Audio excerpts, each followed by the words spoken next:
Halo, siap nih kita ngobrolin topik baru hari ini? Kita mau bedah kutipan-kutipan keren dari buku The Champion's Mind. Nah, tujuannya apa? Kita mau coba bongkar gitu ya, pola pikir para juara itu kayak gimana sih? Dan apa yang bisa kita ambil buat diri kita? Sumbernya ini dari kutipan-kutipan pilihan, isinya ada wawancara atlet top dunia, strategi mereka, sama prinsip psikologi olahraga juga. Iya, dan yang penting nih, ini tuh bukan cuma buat katakanlah atlet olimpiana aja gitu. Sama sekali bukan. Prinsip-prinsip ini relevan banget buat siapa aja yang pengen jadi versi terbaik dirinya. Di kerjaan, kuliah, ya sehari-hari lah. Kita coba gali intinya ya. Oke, siap.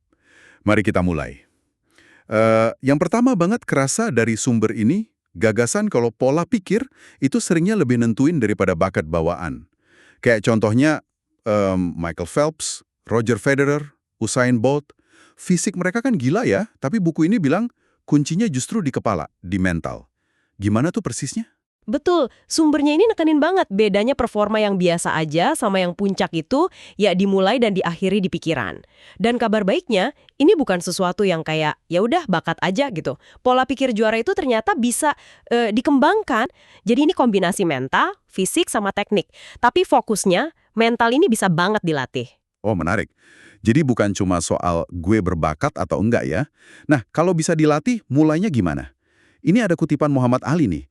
Juara nggak dibuat di gym. Juara dibuat dari sesuatu di dalam diri mereka, hasrat, impian, visi. Visi ini kayaknya penting banget ya. Penting sekali. Ini soal punya gambaran yang jelas, kita mau jadi apa, mau kemana. Kayak contohnya Anson Dorrance, lihat Mia Hamm latihan sendiri, pas yang lain udah pada pulang. Nah, itu visi juara. Terus, buku ini juga ngajak kita nanya ke diri sendiri, hidup kita bakal kayak gimana kalau kita jadi juara buat diri kita sendiri. Visi ini lalu, ya harus jadi tujuan yang konkret. Harus konkret ya. Iya, ada saran bagus tuh, sistem tujuan 3 level. Perunggu, perak, emas. Biar bisa ngukur kemajuan. Dan, nah ini penting, ditulis. Kayak Dr. Gary Hall Senior yang nulis target waktunya di papan latihan. Jadi kayak pikirin, terus tulis. Pikirin terus tulis. Simple tapi kayaknya ngena ya. Nah, oke, udah punya visi, tujuan udah ditulis. Tapi kan perjalanannya pasti nggak mulus ya. Pasti ada ragu, ada suara negatif di kepala. Gimana nih sumber ini ngebahas soal ngelola omongan di dalam kepala kita? Ya, ini pakai analogi bagus sih. Ada dua serigala di dalam diri kita, baik sama buruk. Nah, pikiran negatif kayak, gue nggak bisa, nggak cukup bagus nih. Itu sama aja kayak ngasih makan serigala buruk. Langkah pertamanya, sadari dulu kapan pikiran itu muncul. Oke, disadari dulu, terus? Terus, langkah kedua, ini yang penting, lawan secara aktif. Pakai pernyataan positif. Ganti keraguan itu jadi, ayo gue bisa. Dan ini bukan cuma omong kosong loh, ada studi Hatsi Georgiadis yang dikutip nunjukin kalau self-talk, omongan ke diri sendiri, yang positif itu beneran, secara terukur bisa ningkatin performa. Oh, jadi self-talk ini kayak ngomong sama diri sendiri gitu ya? Beneran ngaruh ya? Ada jenis self-talk yang lebih efektif gitu nggak sih menurut studi itu? Rasional, fokus target, tarik nafas, itu lebih efektif. Tapi, kalau aktivitasnya butuh tenaga, daya tahan, lari misalnya, atau angkat beban, self-talk motivasional, gue kuat terus, itu cenderung lebih ngebantu. Intinya sih kita bisa ngendalin obrolan di kepala kita sendiri. Oke, mengendalikan obrolan di kepala. Ini nyambung nih sama poin berikutnya dari sumber. Membangun ketangguhan mental. Apa sih maksudnya ketangguhan mental di sini? Apa cuma sekedar tahan banting aja? Lebih dari sekedar tahan banting sih. Sumber ini definisinya sebagai kemampuan buat tetap positif dan proaktif saat lagi susah. Jadi bukan berarti nggak pernah gagal atau nggak pernah ngerasa berat, tapi gimana reaksinya pas itu terjadi. Dan ketangguhan ini kayak otot aja bisa dibangun. Dibangun.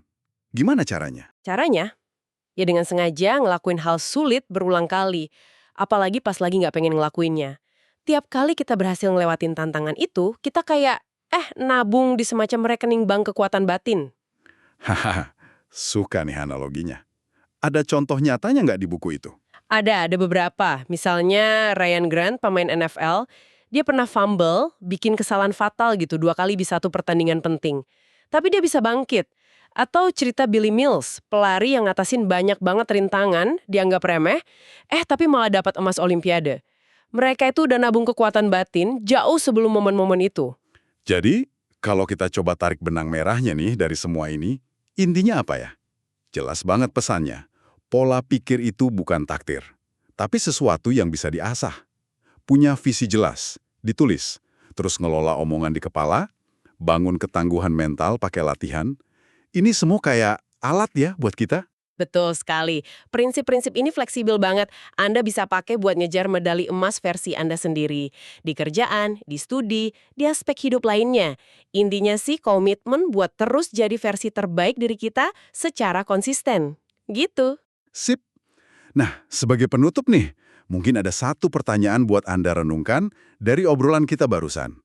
Kira-kira apa ya satu langkah juara kecil aja yang bisa Anda lakuin hari ini juga buat mulai ngebangun atau nguatin pola pikir ini di area hidup yang penting buat Anda? Coba dipikirin ya.